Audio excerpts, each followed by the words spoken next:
So either of you watched the U.S. Open this weekend? No.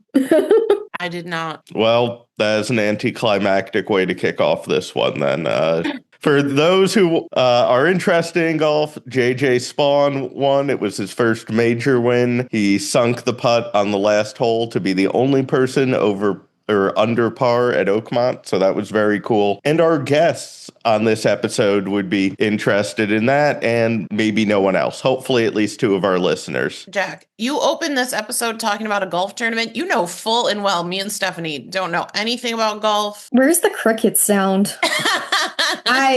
But I guess you guys are about to learn quite a bit about golf, specifically adaptive golf. That's cool. We're going to do the intro to the whole episode where we introduce ourselves, or Jack is hella rogue today. Stephanie, how do you feel about this? Yeah, I'm over here wait a second. We're not good at I do appreciate the confidence in us though. Kick off the episode. What else are you gonna do? Don't I kick off the episodes? But this is probably the cold open. You miss one or two episodes that get recorded when you're traveling, or so sue me that time my car broke down, and now Jack's just in here taking over the whole operation. Man. Wait, is this a cold open? I figured it was. I don't know because we know nothing about golf, so I figured that Jack was just why don't we ever talk before we record an episode? We could put some level of planning into this. I mean, obviously not for this episode. It's too late now.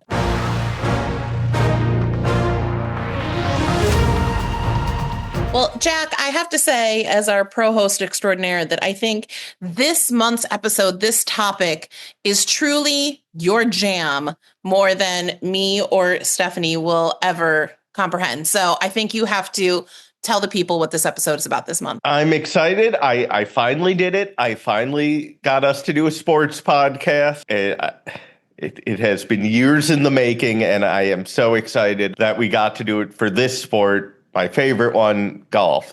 Today we have on Andrew Mitchell and Josh Basile and Kate Strickland with AdapTee Golf. They are here today to talk about this innovative, exciting way of playing golf for those who are physically unable to swing a golf club.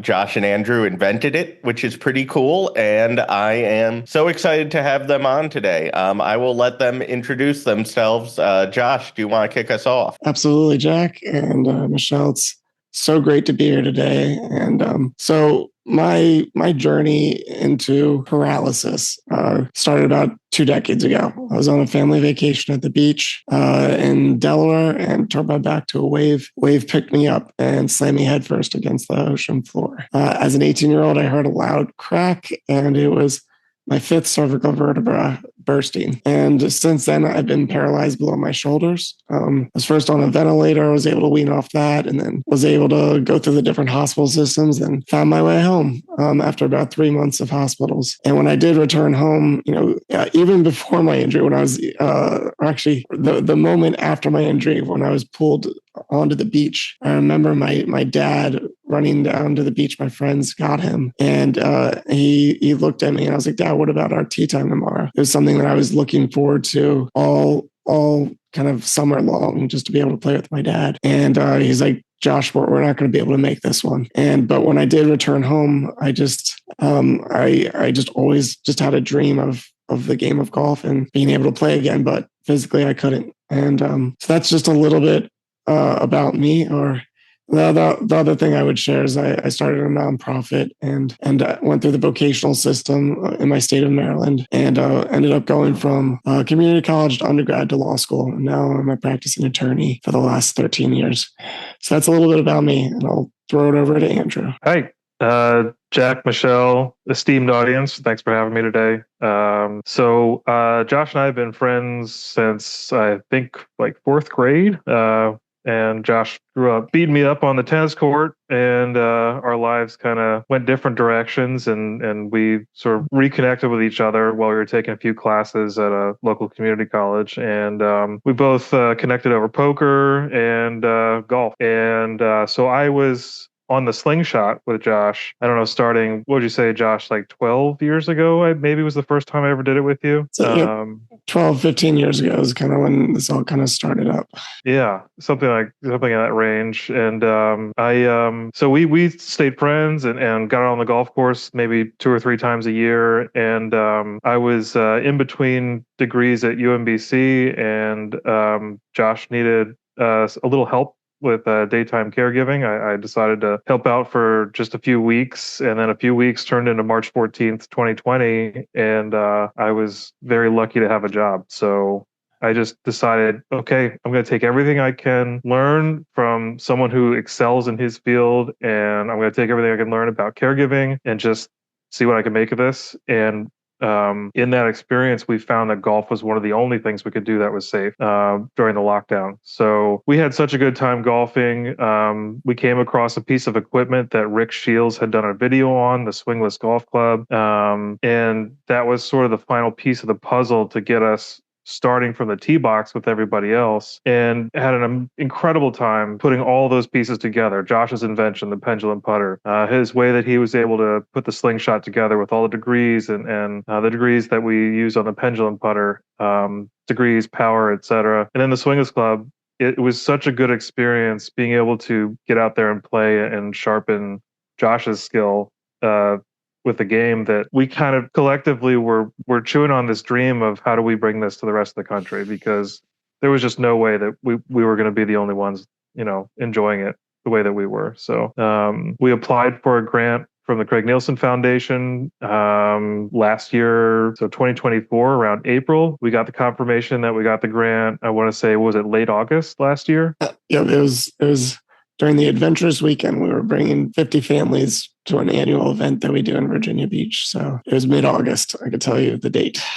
Yeah. And so I got the news when Josh invited me down to just put on a clinic with the folks on the Adventurous Weekend, and changed my life. So here we go. This is what I do now, and I'm trying to build awareness for the program. I'm taking folks out on the course. I'm hosting events with Josh, and you'll meet our other guest on the podcast here, Kate Strickland. She's one of our fiercest competitors in the program, and this has just been a dream.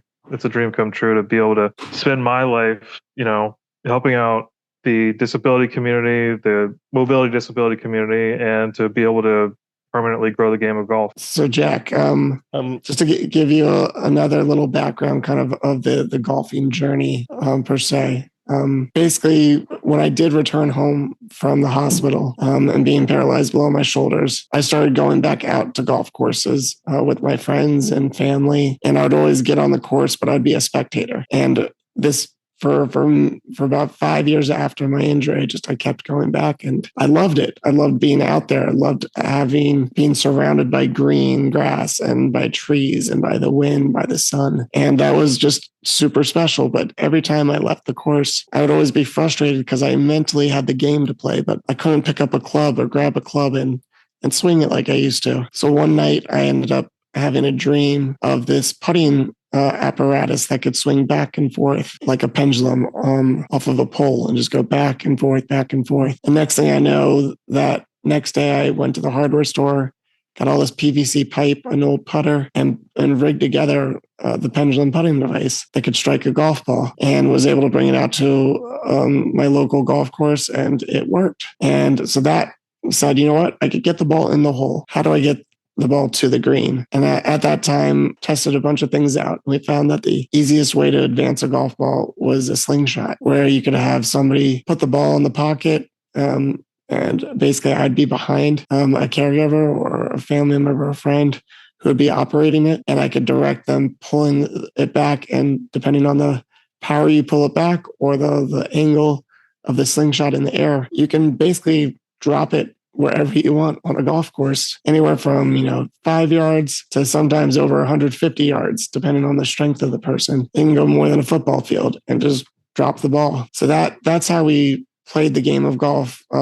We called it slingshot golf for the first 10 years. And then Andrew was mentioning during the pandemic, we saw this video of the Swingless Golf Club that uses blank nail gun charges to shoot a piston out of the face of a club. So you actually just put it right behind the the ball. And as the AdaptTee golfer myself, I'll have Andrew raise his hands, lower his hands, basically manipulate the face of the club so I can actually shape the shot that I want. And then the piston comes out and strikes the ball. And you can calibrate a shot anywhere from 75 yards to 200 plus yards, which kind of now let us move back to the tee boxes to play the game of golf. And since then, we've now brought it out to hundreds, probably over 500 players have experienced our form of adaptive golf. And we've really brought hundreds of players since the pandemic to really experience this new form of AdaptTee golf. So I have so many questions about AdaptTee Golf, but I think since you mentioned new players, I think we should also mention we have Kate here who has picked up AdaptTee Golf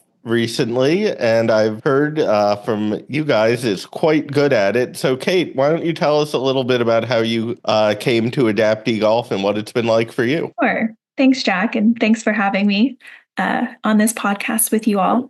I came to AdaptTee Golf mostly by chance. I am an attorney in DC. I'm also quadriplegic from a spinal cord injury when I was a cyclist almost, I guess, 11 years ago. And I recently moved to the DC area to start a job with a law firm in DC.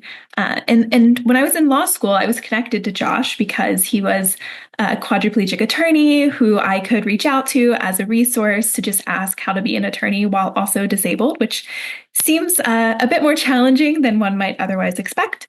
And so I had this connection. And when I moved to DC, I had reached out to Josh just to say, hey, I'm here. I'm excited to, actually be in your area now that you do all of these great things. And one of the first things Josh asked me is if I wanted to go golfing with him the very next day, actually, for his birthday. And as someone who has never played golf before, had never really seen golf beyond just watching it on TV when my grandparents were over, I had no idea how we were going to play golf, but I figured if Josh could do it, I could do it. And so I said yes. And the next day we went out to Sligo Creek Golf Course, which was a bit intimidating, honestly, at first, because I got to the course first and I felt very out of place when I first got there because I was a person in a chair and everything I knew about golf up to that point was that it was a game for people without disabilities. And it was, I wasn't sure how these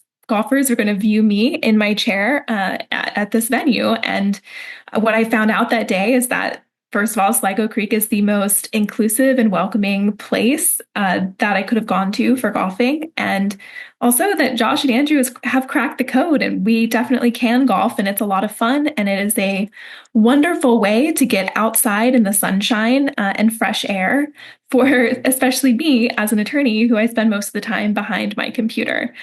So I've enjoyed golfing ever since I started, which was, I guess, mid to late last year. And I mean, what has drawn you to golf? I mean, out of, the various adaptive sports, I know you got, this opportunity with Josh, but I guess for me, and I'll get more into this, but one thing I really like about golf is that I always joke that for 4 hours, I get to forget all of my problems and instead focus on a new one, which is I'm not very good at golf. But it gives me just a few hours to clear my head. What's it been like? What does it mean to you? I think it's similar. Being out on the golf course, it's generally peaceful. Of course, there's some frustration when the ball doesn't go exactly where you're anticipating it to go, but it's a really fun way to use my brain and to think about distances and angles and powers and really try to make the ball go exactly where I want it to go. And I can stop thinking about all of my caseloads and whatever else is going on in my life. Plus, so far, I've gone out with Andrew as my caddy, and sometimes Josh joins. Sometimes it's just Andrew and I, and it's just so fun to hang out with, like-minded people who really enjoy what we're doing. So I've always just wanted to go out to hang out with friends, but also the way we play, it's sure we're not actually swinging a club, but it is golf. And we are facing the same technical, mental calculations and challenges that any golfer would face. And it's a really cool way to get back into sports without for me, the fear of tipping over in a kayak or, some of the other adaptee sports that are out there. So I've always enjoyed it. Plus, I love being outside. I was a cyclist, so I used to spend all day on a bike in the sun. And this is a great way for me to get back outside in a bit more controlled way. And Josh, I guess I'll pose the same question to you. I mean, I think I have a guess what golf means to you, given, as you said, you dreamed of a way to get back on the course and then made it a reality. But tell me a little about what golf means to you. There's a little noise going by me. Just give me 1 second. So for me, golf is sport. Sports before my injury in many ways kind of defined a big part of my childhood. I loved the ability to compete. I love the ability to push myself to be in a situation where I had to make that shot or I had to come up with the right next move. And, being able to, get back out there after my injury was really something that was missing from my life for so long. And when I was finally able to put together the puzzle of making the ability to advance a golf ball from tee box to fairway to green and into the hole, it just was like one of those moments is like, I'm onto something. Or, together with bringing out other people, we tweaked it so many different ways to get it to the game that it is today. It's not only fun, but it's like, I feel like an athlete again, even though I'm paralyzed below my shoulders. I literally cannot move my arms, my fingers, my hands, my legs. I can kind of dance my shoulders a little bit and I can move my head left and right. And I'm out there on a golf course, and there's times, because the game of golf that we created, it's like a live video game. There's very little human error. You just really have to make the right decisions and shape the shot and then execute. And with that being said, like at Sligo Creek, where we take a lot of families and we really play on public golf courses across the U.S. We played overseas. We played around the world. There's a lot of courses in this world. But with that being said, we played a lot at Sligo to the point now that we shoot under par. Like we have a negative handicap, which in the golfing world, it's funny that they use the word handicap, but we're usually the best player on that course that day, which being paralyzed, it's kind of funny to see that. And we get out there, and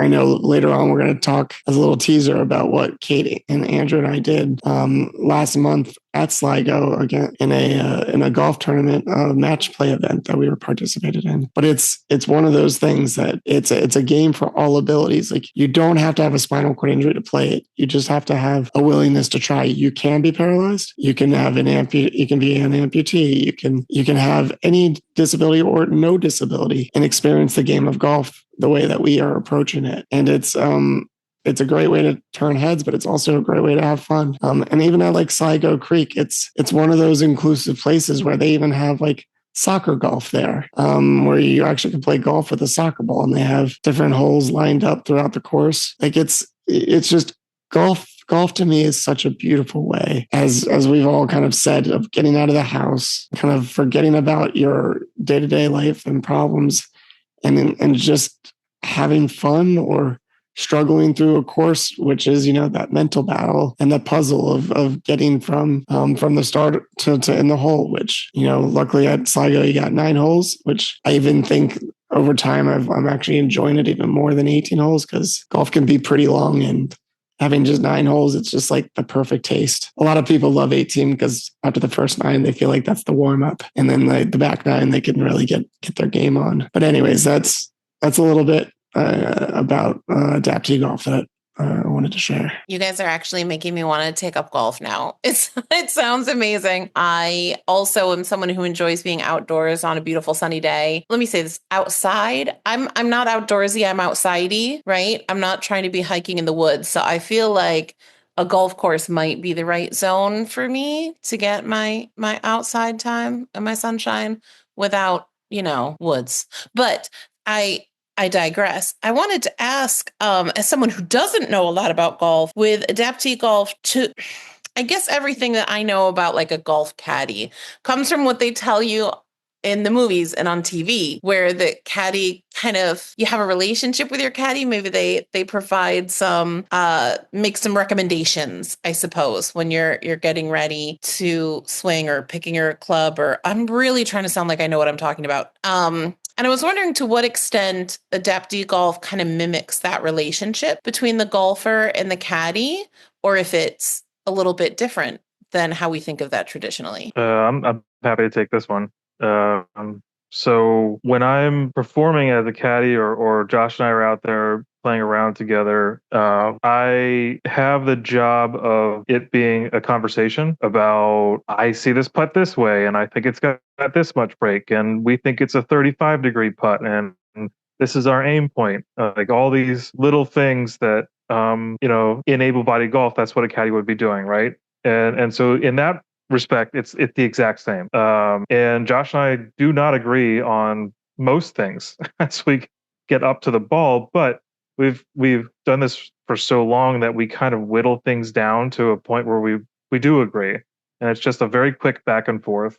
And the point at which AdapTee Golf differs from able-bodied golf is that my job as the caddy is to try to confidently relate the information I see in front of me to Josh so he can make the best possible decision. But the moment Josh says to me, all right, I'm ready to address the ball, that's when all my input and my decision making stops. And I am a conduit for Josh's shot. So even if I think he's wrong about something, that's now irrelevant. Josh has said, I'm ready to hit my shot. I want your hands here. I want the club face there. I want this power level, and that's no longer my decision. And so it's my job from there to just faithfully carry out every single thing that Josh tells me to do. And more often than not, when I think I'm right and I'm confident about it, and Josh, even after hearing that, will say to me, you know what, even after all that information, I still think you're wrong. I'm going to do it my way.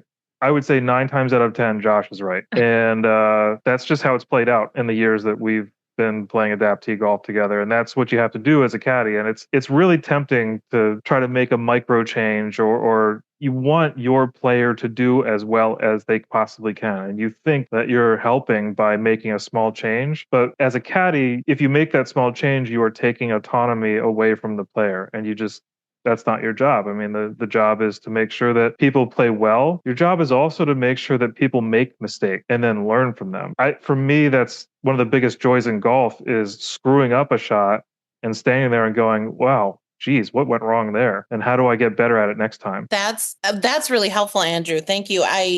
It strikes me that the AdapTee Golf mirrors that relationship between the golfer and the caddy, but it also works in terms of disability rights and how we think about accommodation and adaptation in general, right? We talk a lot about independence and what that word means. And in the disability rights movement, independence doesn't mean that you have to do everything completely on your own with no assistance. What it means is you're in charge of how it's done, and that you should still be in control of your life and your physical person, and that the person who is assisting respects that. So it just struck me as we were having this conversation how well this way of golfing really marries the traditional role of golfer and caddy, as well as the role of a person with a disability and their assistant. And I just think that's really cool. And I can imagine as a disabled golfer, that it's got to feel great to get out there on the course, but also to still have that sense of independence as a golfer. There's no doubt about that. Like, as a high-level quadriplegic, I'm very dependent on so many aspects of my life. But with technology and helpful hands, I become independent, and I love being able to get that out there with Andrew or whoever else I'm playing with. Luckily, it's Andrew a lot these days. And when I do get out to play, it is a team effort. But at the end of the day, like, being able to have the ability to make those choices, it gives me power on the golf course. And it makes me feel not only as an athlete again, but also just like me. And it's just, I know we all come with our own unique abilities, and everything by my injury and paralysis has made me into the advocate I am today. And, I love everything that my injury has taught me. But at the same time, like, being able to get back out on a golf course and compete again, it's just, I'm pulled there, and I couldn't do it without Andrew. And without technology. And we have now the ability to have the swingless golf club, the Power 2 golf club, it's what it's called. We use the slingshot. And then we have the pendulum putting device. And together, all those different devices, we're able to play golf at a very high level and have fun. And we get to turn heads and we get to make memories with friends and bring out new people like Kate to experience it. And it's such a blast. And right now, with the grant that we got, we're bringing out to 6 regions across the country. And over the next 2 years. And we're having so many other regions call up to us being like, can we get it before then? And we're like, yes. And we were able to talk through what they need to do to get the right equipment, to understand how to get kind of an ambassador to be able to train the different caddies or the family members, as you would say, to be able to experience it. But our goal is to get universal equipment and out to different sites for anybody in that community to use and then play. So I think we should take a step back there. I mean, so you came up with this originally as a way for you to get back into golf, and now it's become something, it seems a lot bigger than that, and that you are trying to get as many people into AdaptTee Golf as you can. I mean, how did this go from something that was more of a personal pursuit to, a organization with a mission to spread AdaptTee Golf? It really started with my nonprofit. So 10 months after my injury, so this is back in 2004. So 10 months after that would be 2005. So I was injured August 1st, 2004. I had so many incredible mentors come into my life and key pieces of information that changed the trajectory of how I transitioned into this new world of paralysis. And that's when I founded, through friends and family, the Determined to Heal Foundation. So Determined, the number 2 Heal Foundation, with the goal of simplifying the transition into life with paralysis. And we, over the next 2 years, we ended up creating Spinalpedia.com, which is now the world's largest video mentoring network for the paralysis community. We have over 39,000 videos broken down by physical functionality. And you put your exact movement in, and all of a sudden you have 1,000 mentors to show you how to tackle all things of daily living, transferring, driving, sport, getting back to school, parenting, you name it. We have a video for basically everything. But that was how we were able to mentor families in their homes. And then we started bringing families out on adventures to iFly, to do indoor skydiving, to go surfing, to do adaptive sailing, to do all these programs that kind of presented itself locally. And with my nonprofit, we were able just to get, hundreds upon hundreds of families that were like, I'm willing and able to go have some fun. And then the nonprofit just organized it and paid for all the adventures for the families. So that's kind of, we started bringing all these adventures together. And at the same time, parallel, I was kind of playing slingshot golf and getting much better at it and fine tuning it. We ended up bringing it down, did an adventurous a week down where we sailed a catamaran from Key West, Cuba to Key West to Cuba and introduced slingshot golf to a Cuban paraplegic in Cuba, and ESPN documented it, and we sailed back. But it's been an adventure, to say the least. But along that adventure of mentoring families, I've got to know tens of thousands of community members across the country. And when we do different clinics and other things, I always have a long list of people that I can call to in my Rolodex to say, you want to have some fun today? Or do you want to come out and we'll do a Topgolf driving range event where Topgolf is like, it actually has a computer chip in the ball, and they can bring you food to your place on the range. And it's like, you can bring 20 to 40 people out and have a good time that way. But it's evolved over time of just loving being surrounded by community and having the resources from friends and family to fundraise to make sure that all these adventures are free for families is kind of how this has gone. And we just got this amazing grant to bring it to 6 regions across the country, which is elevating us to another level, and actually has given Andrew, this is his full-time job. He's the director of AdaptTee Golf, and he's been on a mission to get this. We flew out to Vegas last month. Andrew's flying to Nashville next week, to Minnesota next month, and here we go. It's just the beginning to something big. But I guess the other big thing, just to piggyback off, just to share this with people, is one of my biggest motivators is to create. We ended up doing this adaptive golf tournament in Pennsylvania 2 years ago, and we went to play in it. And it was a Pennsylvania AdaptTee Open, and the organizer of it was incredible. They invited us in with open arms. But at the end of the day, there's all these different classes for disability where everybody plays by the same rules within that class, depending on your unique abilities, whether you're an amputee, spinal cord injury, you have cognitive disability, low vision, or blindness, whatever it might be of what your unique abilities are. There's usually a class to play at. And if you fall in that class, then you get to compete against everybody else based on the modified rules of golf. But unfortunately, there's not a class for people that cannot swing a club and use an adaptive device and caddy. So we started testing it out within Adaptive Opens to now create the rules behind AdapTee Golf and be able, with the regions that we're going to be bringing it to across the country, we're going to have regional tournaments. Then we're going to fly out all the winners for a national tournament where we can show through these rules, we can create a new competitive class and change the modified rules of golf so that we can compete. Like when I did this tournament in Pennsylvania, I played really well, but my score didn't count because there's no class for us to play in. So it's, first year, I think I took like 5th place. Second year, I tied for 1st place, but there's a big asterisk next to my score, basically saying it does not count. And so that's kind of another big inspiration to figure this out and to get competition going and to learn from competition. No, absolutely. And you sort of stole my next question because that was exactly what I wanted to ask about. But I think we should just take a minute to just expand on what you said there and explain for the folks at home who, especially the non-golfers. So just for context here, golf is a very rules-governed game, even though a lot of people, myself included, are sometimes a little more casual about the rules if we're playing on Sunday.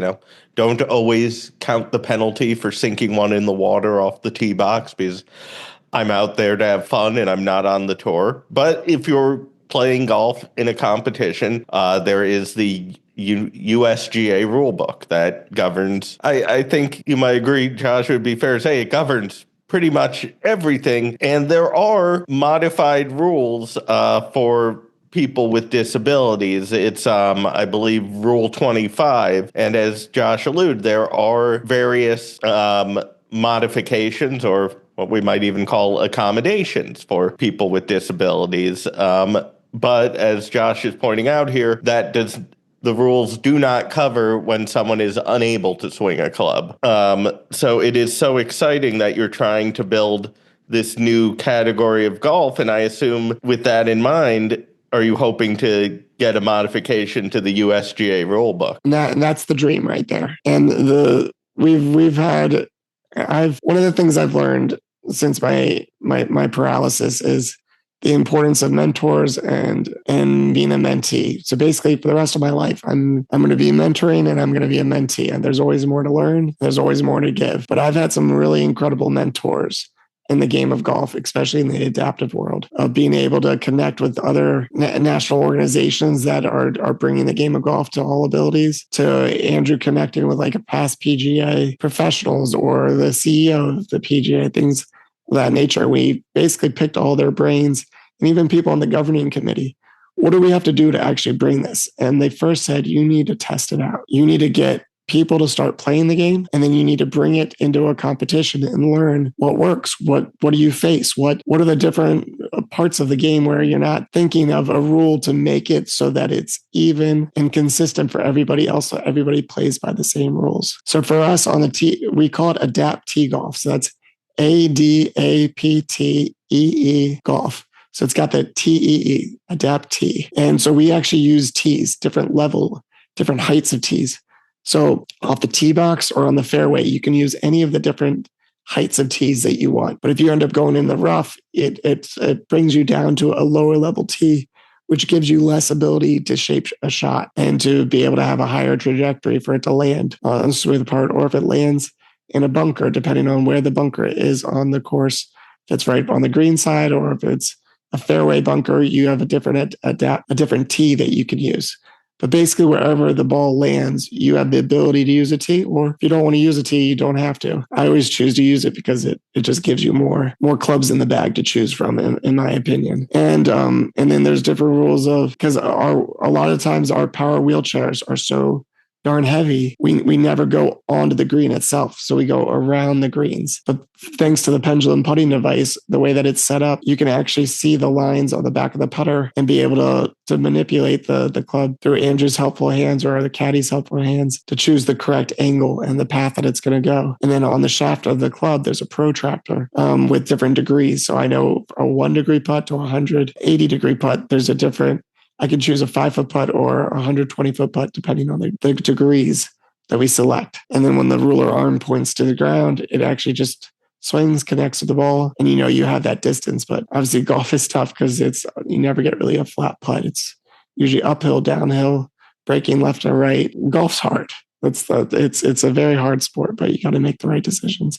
But basically, with the modified rules of golf, we're coming up with all the different ways so that eventually everybody's going to play by the same rules, and we're going to have those tournaments, and we're going to compete again, and we're going to hopefully learn and show the world that this can be a possibility. And one of the coolest things is this summer we're on the Washington D.C. area. The Adaptive Open, the U.S. Adaptive Open, is coming to Woodmont Country Club this summer in July, and the best golfers in the world, adaptive golfers in the world, are coming out to compete in that. And they have all the different classes other than AdapTee Golf, but to be able to see that and experience it and learn how they do it. There's just always more to learn. And I'm so excited about that coming this summer. That is so exciting. And we should definitely also include a link in the show notes for people to learn more about the Adaptive Open.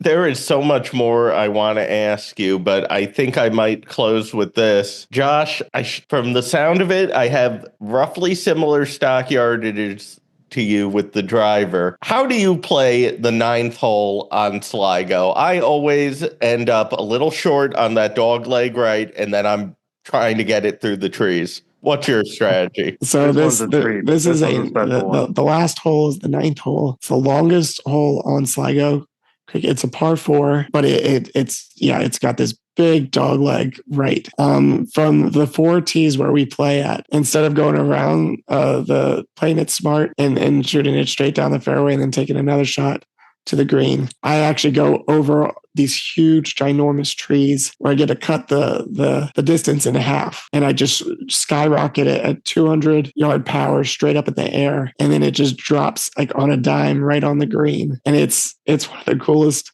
I remember the first time I attempted it, I was like, I'm going to lose some balls today. And then all of a sudden it went over and landed near the green. And then we were like, all right, I think we have the ability to have a little shortcut and go for an eagle putt on this last par 4, which we've been doing this match play event for the last, we've done 2 match play events against the head pros at the course. We actually did it a few weeks ago with Kate, but we did it last September as well. And the last 2 years, it came down to the final hole. And that's like our hole to bring it home on. It's so much fun. But Kate and I partnered up together to play against the head pro and his son, who both work there. And we had a gallery and everybody came out. It was such a fun way of demonstrating how we approach the game of golf. And Kate was an incredible partner. And it was a really fun day to have fun with a friend and compete side by side. It's really the first time I've ever competed side by side with a quadriplegic, and we did it together. It was so cool. And in terms of like how the competition plays out, Dave and Nick DeGirolamo, they know the pressure's on when it comes to the 9th hole because they've seen Josh nail that shot so many times. So we get to roll into that final hole feeling pretty confident, and so it's a lot of fun to be able to sort of put the pressure on your competitors like that.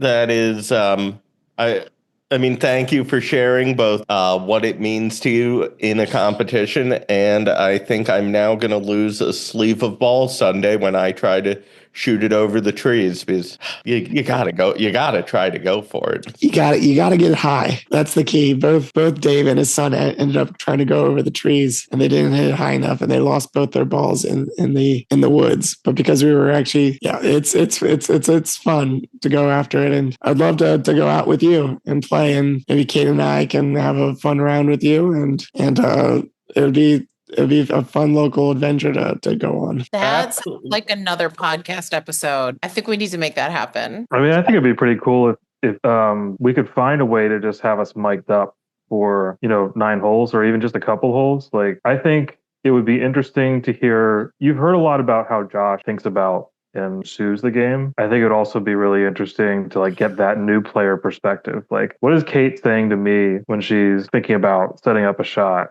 And it's all Kate. Like, this is not, Josh's decision making anymore. I don't know. I think that might be fun for folks to be able to hear and sort of get in a new player's head. Okay, now I'm thinking video footage. I would just chime in sure. and say, definitely, Andrew. And for anyone listening who's thinking, wow, maybe I can't golf because Josh is so experienced and he's been doing this forever.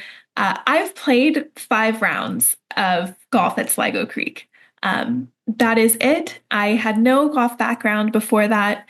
It is still welcoming. It is still inclusive. You are still able to play. And from the very first round, Andrew, as my caddy, was able to explain the golf terms, the things I was looking for. He still confirms when I ask.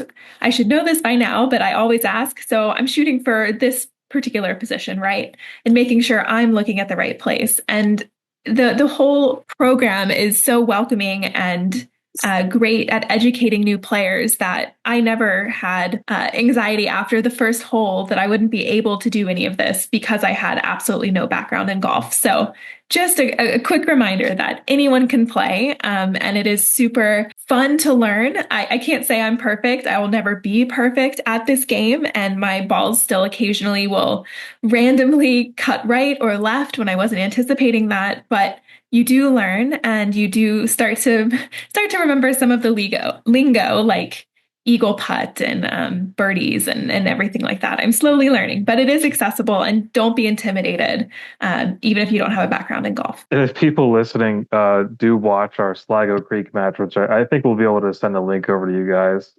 We worked with a great film crew, and they did a fantastic job telling our story out there. But you'll hear right at the beginning of the video, Kate say, "Ooh, okay, I think this is going to be straight." Andrew, that was not straight. It's like right at the top of the video. I think that was our first tee shot, but we figured it out.